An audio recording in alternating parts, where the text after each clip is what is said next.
Le commissaire européen au commerce, là je lis une dépêche AP, Associated Press, Karel De Gucht, qui a été notre invité, qui sera d'ailleurs notre invité encore prochainement. Il a annoncé là cette semaine que les négociations sur le traité transatlantique seraient suspendues pour que ceux qui sont concernés puissent s'exprimer en cause d'une disposition de l'accord qui prévoit que les investisseurs ou les firmes internationales peuvent recourir à l'arbitrage privé contre les États-Unis qui n'auraient pas suivi à la lettre les principes du traité. Florence. Je crois que c'est très sage. C'est une bombe en puissance, cet article, qui donc, je le rappelle, permettrait à, j'en sais rien, un laboratoire pharmaceutique d'agir en justice contre l'Union européenne sous prétexte qu'elle a adopté démocratiquement une directive sur tel et tel, sur tel régime de brevet.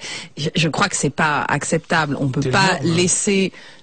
Oui, on peut pas accepter ça. Je pense qu'il y a vraiment, voilà, ça finira par se savoir et les gens sont contre ça. Il est absolument nécessaire de discuter ça de façon démocratique, mais plus généralement, ce traité transatlantique soulève quand même un nombre considérable de problèmes et c'est inouï qu'il n'ait pas, que son opportunité, que le mandat de négociation n'ait pas été discuté d'une façon démocratique. Les Français se sont lancés, ont lutté uniquement sur l'affaire de l'exception culturelle qui n'était pas vraiment en danger. Qui était juste de la politique intérieure. Absolument. Donc on a lutté contre l'exception culturelle. Mais toutes les questions posées par ce traité transatlantique n'ont absolument pas été abordées.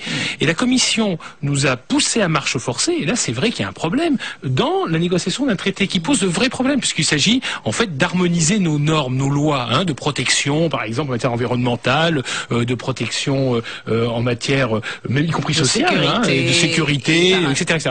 Et là-dedans, effectivement, pour éviter que ce soit les Chinois derrière qui nous imposent l'idée, les normes. c'est de créer un grand marché mondial des normes et on imposerait en quelque sorte le capitalisme du 21e siècle serait occidental au sens large du terme et non pas chinois. C'est ça l'idée. Mais là-dedans, il y a le fameux tribunal arbitral, je termine juste là-dessus, le fameux tribunal arbitral qui existait ça au sein du NAFTA. Donc vous savez, c'est l'accord de libre-échange entre le Mexique, les États-Unis et le Canada.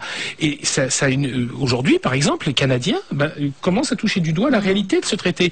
Parce que le Québec a voulu a suspendu l'exploitation du gaz de schiste, parce que la majorité a changé au Québec, et les grandes compagnies américaines ont poursuivi le Québec en dommages et intérêts devant un tribunal arbitral. Alors je ne sais pas ce que ça va donner, mais ça montre qu'on est plus libre de notre système normatif. En tout cas, on a posé cette question, est-ce que l'Europe est démocratique? Ben voilà, là il y a le traité transatlantique en pleine négociation, il y a un problème, et Karel De Gucht arrête les machines le temps d'une consultation publique. Un petit mot, François Asselineau?